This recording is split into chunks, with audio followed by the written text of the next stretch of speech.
ओम श्री परमात्मने नमः। द्वादश बहुत अच्छा अध्याय है गीता का, बहुत अच्छा अध्याय।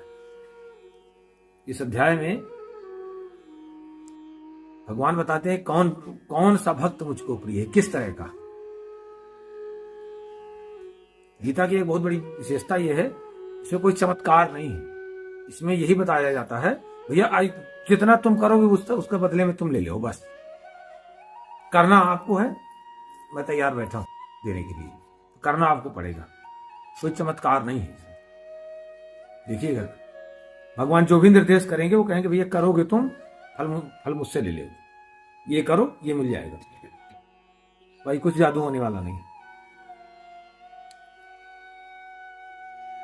अर्जुन उवाच एवं सतत युक्ताये भक्तास्त्वां पर्युपास्ते ये चाप्यक्षरम अव्यक्तम तेषां के योगी वित्तमा।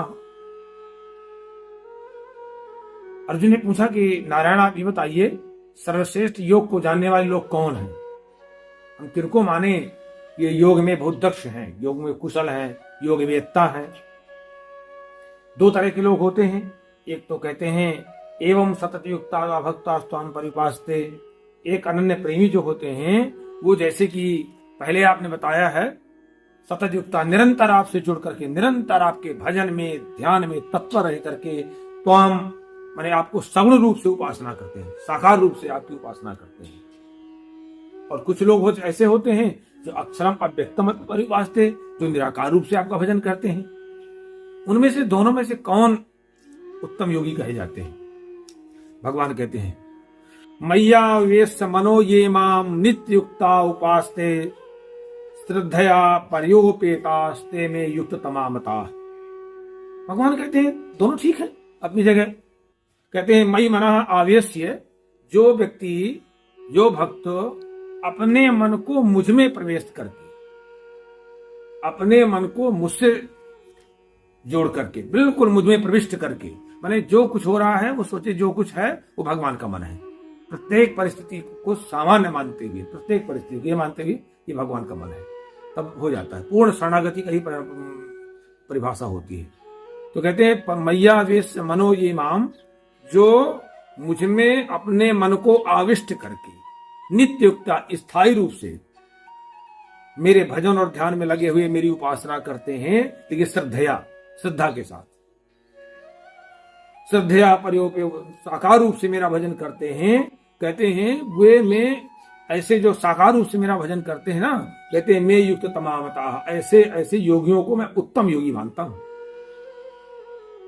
ये तमक्षरम अनिर्देश्यम अव्यक्तम पर्युपासते सर्वत्र गमम चिंत्यम च कूटस्थमचल ध्रुवम संयम इंद्रिय ग्रामम सर्वत्र समबुद्धिया ते प्राप्नुन्ति मामेव सर्वभूतहिते रताः।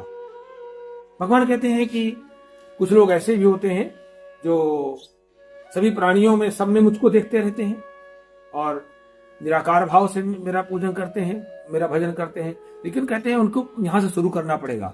पहले तो इंद्रिय ग्रामम, पहले अपने इंद्रियों के समूह को रोको, आप इंद्रियों के समुदाय को पहले रोकिए आप, नहीं आपका मन टिकबे नहीं करेगा। साकार में तो कम से कम हमारे सामने आकार दिखाई पड़ रहा है ध्यान करने का, भजन करने का, और बढ़िया आधार मिल रहा है। कहते वहां तो कुछ है नहीं आपके पास। तो पहले नंबर पर इंद्रियों के समुदाय को अच्छी तरह से अपने बस में करिए। फिर अचिंत्यम सर्वज्ञ, फिर जो है मन बुद्धि से परे जो है मेरे जो अकथनीय स्वरूप है, नित्य और अचल निराकार अव्यक्त, फिर ध्यान होगा। पहले इंद्रियों को बस में करिए तो मन अपने आप बस में हो जाएगा। मन जहां आपका स्थिर होने लगेगा तो बस तब फिर निराकार की उपासना होने लगेगी। और कहते हैं ते सर्वभूत ही तेरता, ऐसे लोग सभी प्राणियों के हित में तत्पर रहते हैं। सर्वत्र समबुद्धिया, सभी में समान बुद्धि, सभी के प्रति समान बुद्धि, सभी में समबुद्धि, ऐसे योगी भी मुझको प्राप्त होते हैं। लेकिन कहते हैं निराकार की उपासना में थोड़ी दिक्कत है। क्लेशोधिकरस्तेषां अव्यक्ता सत्यचेतसाम अव्यक्ता ही गतिर दुखम देहवद्भिरवाप्ते। कहते हैं जो निराकार ब्रह्म में मेरी उपासना करते हैं, निराकार ब्रह्म के रूप से उपासना करते हैं ना, ये थोड़ा क्लेशाधिकर है, इसमें बड़ा कठिनाई है। पहले तो इंद्रियों को बस में करना कठिन है, तो इंद्रियां बस में हो गई तो फिर मन बस में करो, फिर जो है एकाग्र होगा, फिर जो है सर्वत्र संबुद्धि करना, फिर जो है कहते हैं कि सभी प्राणियों में ही हित का भाव रखना, हित में तत्पर रहना, थोड़ा कठिनाई है।